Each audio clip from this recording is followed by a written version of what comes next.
Buenas tardes, vamos a presentar la actividad número 2 en compañía de mi compañero Carlos David Hurtado y mi persona María Camila Castro.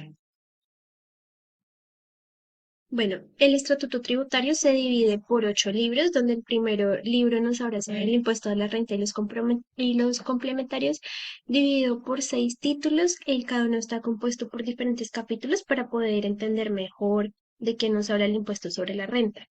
Y lo segundo nos habla sobre la retención en la fuente, compuesto por tres títulos y diferentes capítulos donde nos van a ilustrar mejor.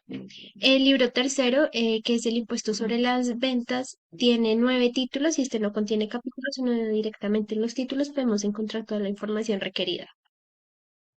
El libro cuarto, que es el impuesto del timbre nacional, contiene 10 títulos. Este tampoco contiene capítulos, sino directamente en los títulos podemos encontrar la información requerida.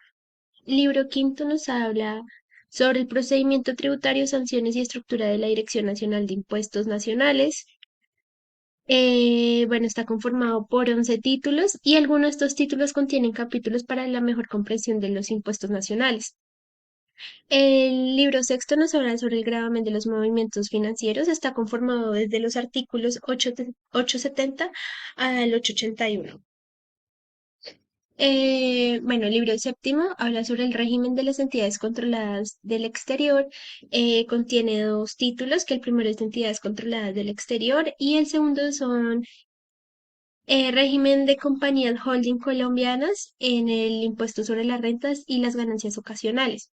Y el último libro nos habla sobre el impuesto unificado bajo el régimen simple de tributación, simple para la formalización y generación de empleo. Bueno, la retención en la fuente, que es el segundo libro, el título 2 nos habla que la finalidad de la retención en la fuente es conseguir de forma gradual que el impuesto sobre sobre la renta se recaude en el año que se requiera. Ya que este impuesto pues se debe, perdón, esta retención se debe consignar y aplicar mensualmente. El gobierno puede establecer dichos mecanismos para facilitar el recaudo a su conveniencia, y la DIAN podrá fijar el sistema de pagos mensuales por parte del contribuyente del impuesto. En el artículo 368 podremos encontrar quiénes son los agentes de retención y en el 369 quiénes no están obligados a ser agentes de retención. Los pagos o los abonos se efectúan cuando los contribuyentes no declaren. Y bueno, cuando el agente retenedor incumpla su labor tendrá unas sanciones que pues están estipuladas en los artículos. Y el impuesto retenido será descontado al liquidar oficialmente el impuesto sobre la renta, es decir, que toda la retención que se le haya aplicado al contribuyente, cuando declare su impuesto, se le descontará el monto a pagar.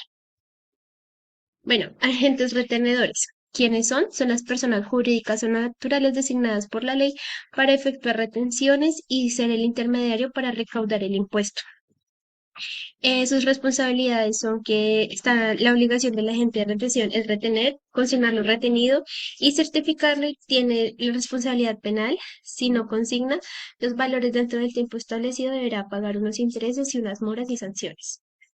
Bueno, las obligaciones son que, pues obviamente está en la obligación de retener, está en la obligación de declarar, está en la obligación de consignar las retenciones aplicadas y expedir dichos certificados anualmente o puede ser semestralmente. Bueno, la solemnidad en la retención se entiende que cuando el contribuyente no responde por, por la retención que debe aplicar, pues deberá pagar una sanción y pues un procedimiento por no pagar respectivamente.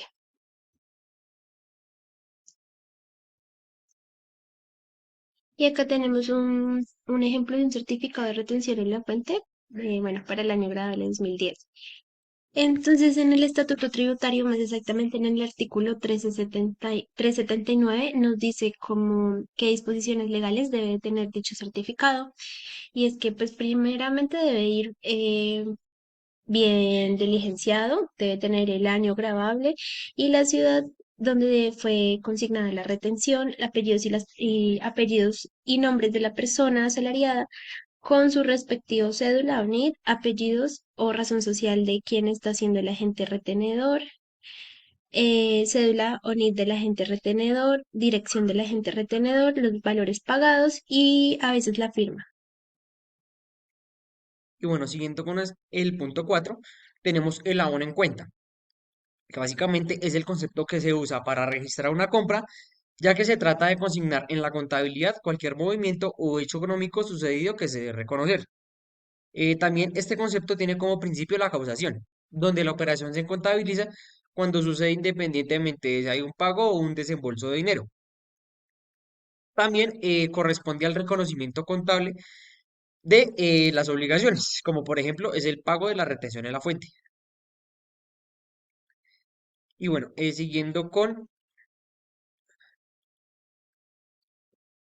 la retención en la fuente, tenemos que básicamente este concepto es que es el mecanismo que le permite al Estado recaudar los impuestos con anterioridad a los plazos para su presentación y su pago.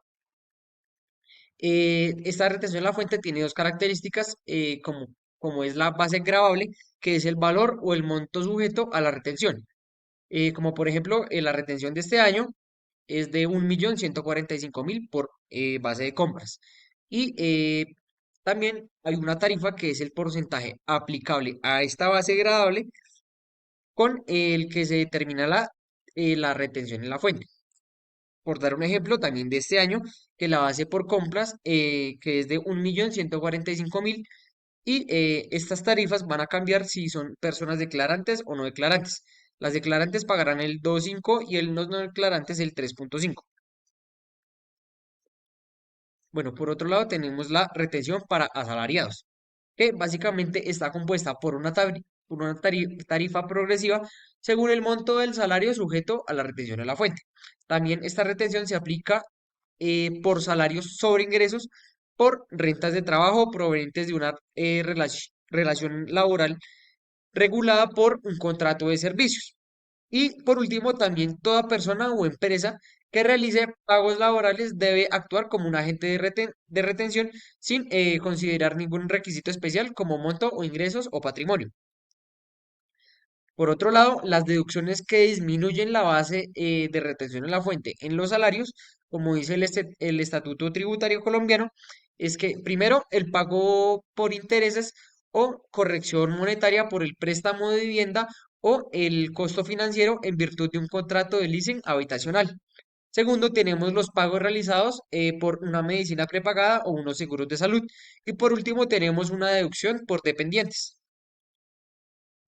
Y por último, tenemos la autorretención, que básicamente su concepto es que es una figura mediante el mismo tercero que aplica la retención en la fuente que debería aplicarle el agente de retención.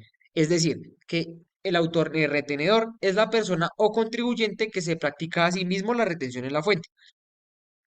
La figura de autorretenedor es fijada mediante la DIAN y esa condición figura en el RUT y este autorretenedor debería informar en su factura pues que es un autorretenedor.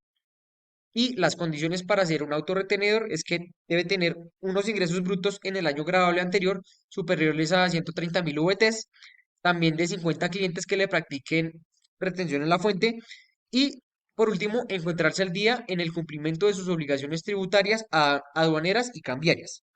Por último, si no se practicará la retención en la fuente, el agente retenedor tendrá que responder por las retenciones no practicadas y tendrá que declararlas y pagarlas. Y pues es el caso pagar los intereses que pues resulten pertinentes. Por último, vamos a tener las 10 conclusiones, que como primera conclusión es importante que como futuros contadores conozcamos y sepamos aplicar correctamente los artículos del Estatuto Tributario. Por otro lado, los agentes retenedores son parte del mecanismo de recaudo de los impuestos. También el gobierno puede fijar cómo se debe hacer el recaudo de impuestos y las tarifas para que sea más ágil cumplir con esta tarea.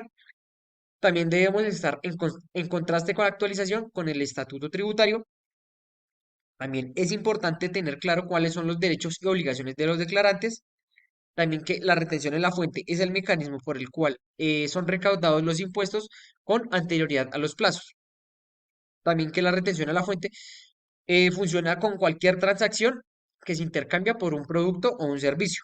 Esta retención debe ser informada y pagada a la DIAN. La retención está sujeta a bases y tarifas según lo estipulado por la DIAN.